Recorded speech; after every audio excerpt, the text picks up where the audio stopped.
Les adversaires de l'Amérique ne veulent pas entendre cela sur le champ de bataille. Pendant des années, le rugissement du Warthog A-10 a tourmenté de nombreux adversaires. Juste au moment où certains pensaient que l'A-10 était terminé, l'Air Force l'a amélioré pour détruire tout ce qui était assez stupide pour y faire face. La fin commerciale de cet oiseau de guerre mortel est le GO-8 Avenger. Ne vous inquiétez pas, cet armement légendaire est resté à bord de l'avion malgré les améliorations. En effet, cela s'est amélioré. L'armement principal de l'A-10 est le GO-8 Avenger. Ce mini à 7 canons, à commande hydraulique et à armement électronique, peut tirer 3900 coups par minute. L'Avenger peut détruire près d'une douzaine de chars, véhicules ou bunkers avec 1150 balles de 30 mm. Comment le phacochère peut-il porter une arme aussi grosse? L'arme doit être centrée dans l'avion pour la répartition du poids en raison de sa longueur d'un peu moins de 20 pieds et de son poids d'un peu plus de 4000 livres à pleine charge.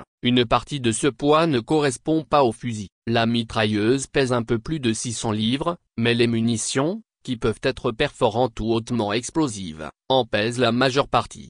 Une arme massive tirant des centaines de cartouches explosives sous le pilote ne semble-t-elle pas dangereuse? L'avion comprend diverses avancées pour rendre le pilote plus sûr. Une baignoire en titane entoure l'Avenger. Le pilote est protégé des éclats d'obus en cas de panne catastrophique grâce à ses panneaux épais. L'Avenger propose également une nouvelle approche pour réduire le poids afin d'améliorer les munitions et la létalité sur le champ de bataille. Les douilles de balles normales sont en laiton épais. Les boîtiers en aluminium du Warthog réduisent le poids de 30% et lui permettent de transporter plus de munitions pour combattre plus longtemps.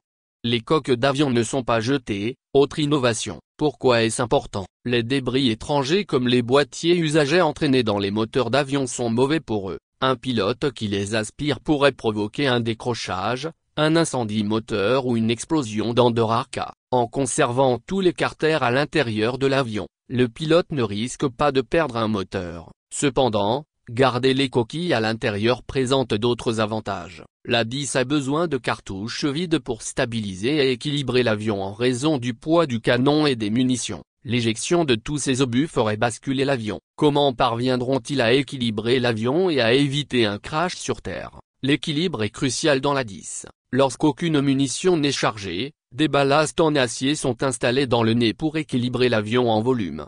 Ceci est doublement critique puisque le système de contrôle de tir prend le relais lorsque le pilote appuie sur la gâchette. Une fois que le pilote a verrouillé une cible, l'ordinateur de l'A-10 prend le commandement. Pour maintenir l'Avenger dans une hitbox de 5000 milliradians, le système ajuste automatiquement le tangage, le roulis et le lacet en vol car le pilote a de nombreuses autres préoccupations. Mais qu'est-ce que c'est? Les radians valent 57,3 degrés et les milliradians valent 1 millième de radian. Pourquoi est-ce important pour l'armée? C'est une arme de guerre, pas un cours de géométrie, n'est-ce pas? Tu as raison. Cependant, votre professeur avait raison. Cela vous sera utile un jour, parce que c'est ce qui sous-tend la précision de l'Avenger. Le mécanisme stabilise le canon Avenger à 5 milliradians de la position cible pendant le tir. Mais qu'est-ce que cela implique concrètement? Grâce à cette ingénierie de précision, 80% des projectiles frappent à moins de 5 pieds à 1000 pieds et de 40 pieds à 4000 pieds.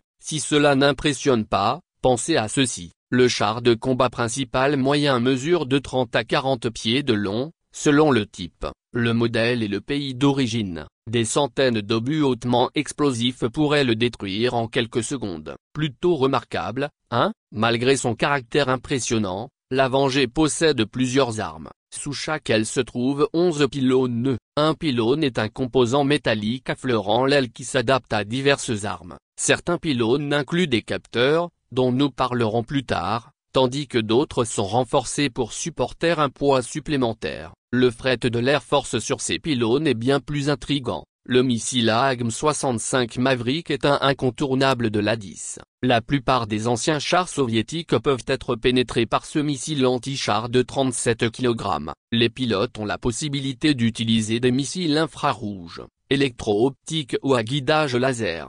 En plus de ces missiles, le Warthog peut transporter des bombes polyvalentes de 500 ou 2000 livres. Chaque bombe a reçu un kit de munitions d'attaque dirigée conjointe, JDAM, qui en a fait une menace guidée par GPS, contrairement aux bombes stupides de la Seconde Guerre mondiale.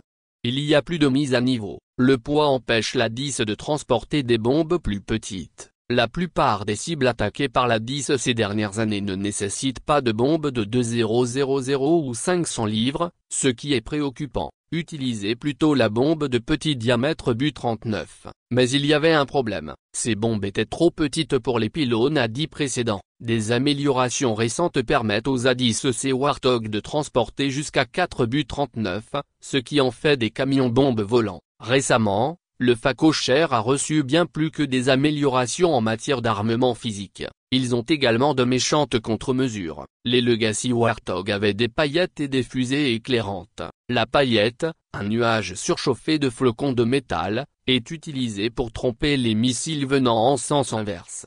Des fusées éclairantes jetables à forte chaleur sont utilisées pour dissuader les missiles à recherche de chaleur. Chaff confond les missiles à recherche de chaleur et les missiles infrarouges, tandis que les fusées éclairantes les éloignent de l'avion, ce qui les rend tous deux populaires. Imaginez être intercepté par un missile alors que vous pilotez la 10. Comment rester en sécurité? C'est là que les récepteurs d'alerte radar sont utiles. Avant de tirer un missile, une unité aérienne ou terrestre doit se verrouiller sur la cible pour obtenir une solution de contrôle de ciblage pour la plupart des missiles. Les récepteurs d'avertissement radar des ADI mis à jour sur les extrémités des ailes et à l'arrière sont plus efficaces pour identifier les menaces imminentes et calculer les options de contrôle de tir pour savoir quand et où utiliser des contre-mesures. Cette méthode est cruciale car elle libère le pilote des calculs de vitesse, de vent et de virage afin qu'il puisse se concentrer sur le pilotage de l'avion en 1 à 3 secondes pour réagir au tir entrant.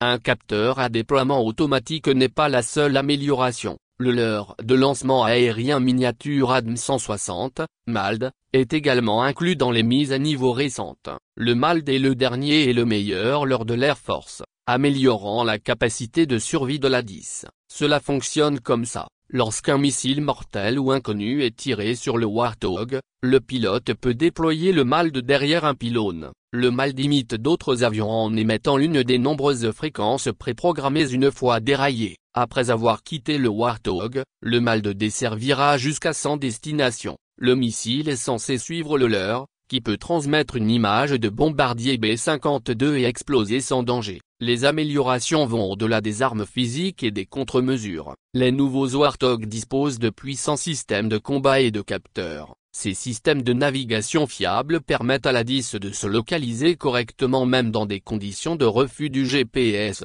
ce qui le rend digne de confiance. Grâce à sa suite de navigation améliorée Central Data Uni, la 10 Warthog réalise cela. La navigation Warthog est contrôlée par l'unité centrale de données, puisque la bibliothèque de mission est chargée avant chaque voyage, peu importe si le GPS est interdit. La bibliothèque de mission est un chemin sophistiqué contenant jusqu'à 2000 éléments de données qui dirigent l'avion. Les pilotes utilisent de puissants algorithmes de correspondance de terrain pour indiquer visuellement s'ils sont sur la bonne voie en fonction de cartes préchargées en combat. En plus des cartes préchargées et du logiciel de correspondance du terrain, le Warthog dispose d'un altimètre stabilisé par radar qui peut informer le pilote de sa hauteur lors de manœuvres ou de virages sauvages. Ce radar est le moins sophistiqué à bord par rapport aux nacelles de ciblage de pointe du pylône. La 10 peut transporter 2 pods de ciblage en ASC 236 Dragon Eye, un sous chaque aile,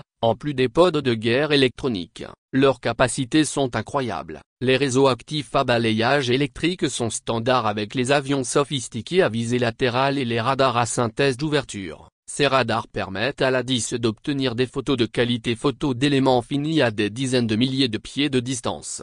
À quel point ces photos sont-elles belles? La 10 s'est montrée si efficace en Irak et en Afghanistan qu'il a pu détecter des engins piégés partiellement enfouis, affirment les spécialistes. La TVAH dépasse à un autre niveau, parce qu'ils incluent des marqueurs de cibles mobiles au sol. Ces radars doivent capturer des photographies de haute qualité. Ces applications informatiques fournissent une bibliothèque d'équipements de combat que la 10 pourrait comparer aux photographies. En balayant de vastes régions à la recherche de cibles, les pilotes de la 10 bénéficient de sa vitesse élevée et des tirs ennemis fréquents. Qu'observent les pilotes lorsque ces pods de haute technologie identifient des cibles? Visualisez un nude de jeu vidéo dans la vraie vie. Les performances de combat de la 10 ont été transformées par le système de gestion de l'espace de combat en temps réel du casque GU55 hybride optical based inertial tracker, Orbit. Mais comment? Orbit offre au pilote un affichage tête haute, une approche yeux ouverts et un traitement des données sur mesure.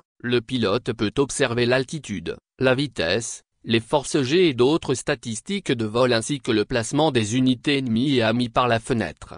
Les pilotes verront des triangles rouges pour les troupes hostiles et verts pour les alliés à travers le monocle. Le lien entre les caméras du casque et la suite de systèmes de combat permet aux pilotes de marquer les cibles comme hostiles sans détourner le regard. Ainsi, le pilote peut détourner le regard d'un char ennemi et lui tirer dessus sans détourner le regard. Comment les informations sur la formation parviennent-elles aux autres avions? Link 16 connecte la 10 Warthog plus qu'avant sur le champ de bataille. La référence en matière de communication militaire est la connexion de données tactiques au crypté 16. La liaison de données peut communiquer instantanément des informations avec d'autres A10 via la liaison 16 sur le champ de bataille en utilisant des sauts de fréquence, des intervalles réguliers et d'autres moyens sécurisés.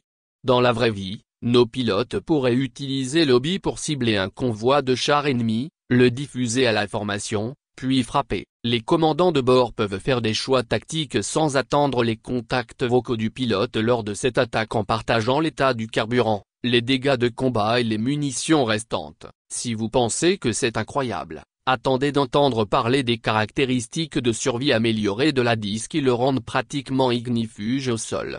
Cette armure, connue sous le nom de baignoire en titane, maintient le capitaine en sécurité dans le cockpit, peu importe ce qui se passe autour du jet. Bien qu'il n'ait pas de baignoire, un 200 livres de titane laminé protège le pilote et l'équipement vital de l'avion des dommages causés par le combat. La survie de la 10 dépend de son blindage de 0,5 à 1,5 pouces. Certains critiques affirment que le blindage de la 10 n'est pas aussi bon qu'il le prétend. Bien que ses performances en temps de guerre aient montré qu'il peut manger n'importe quelle arme légère, mitrailleuse lourde et balles anti-aériennes de petit calibre. Cependant, la 10 dispose de plusieurs redondances pour compenser les dégâts de combat. Une redondance concerne les réservoirs d'essence auto-obturants. Les réservoirs de carburant des avions dotés de couches auto-obturantes de caoutchouc ou d'autres matériaux se dilatent lorsqu'ils sont remplis d'essence. Dans la vraie vie, cela fonctionne lorsque les réservoirs de carburant de la 10 fuient. Une substance en caoutchouc unique absorbe le carburant et colmate la fuite lorsqu'elle touche la couche auto-obturante.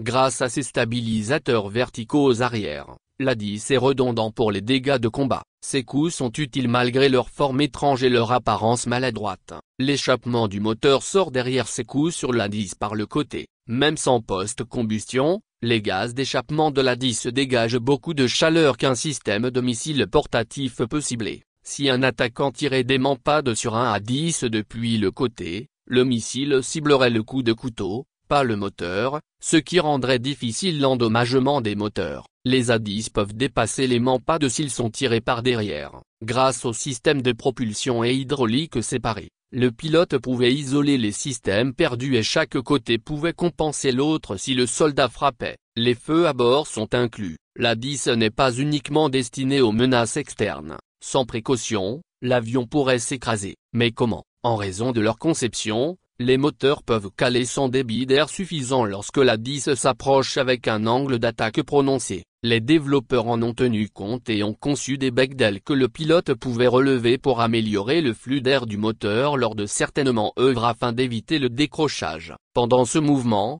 tirer avec le canon pourrait également obstruer les moteurs. Lorsque l'avant-jet tire, il produit des tonnes de gaz sans oxygène. L'absorption de ce gaz de canon peut faire caler le moteur car il n'y aurait pas assez d'oxygène pour la combustion du carburant. Pour éviter de faire caler l'avant-jet pendant la bataille, un pare-brise situé sous l'avion éloigne les gaz des tirs de l'avion. Grâce à cela et à d'autres améliorations, la 10C va choquer le monde avec ses capacités de combat, comme il l'a fait pendant la guerre du Golfe Persique.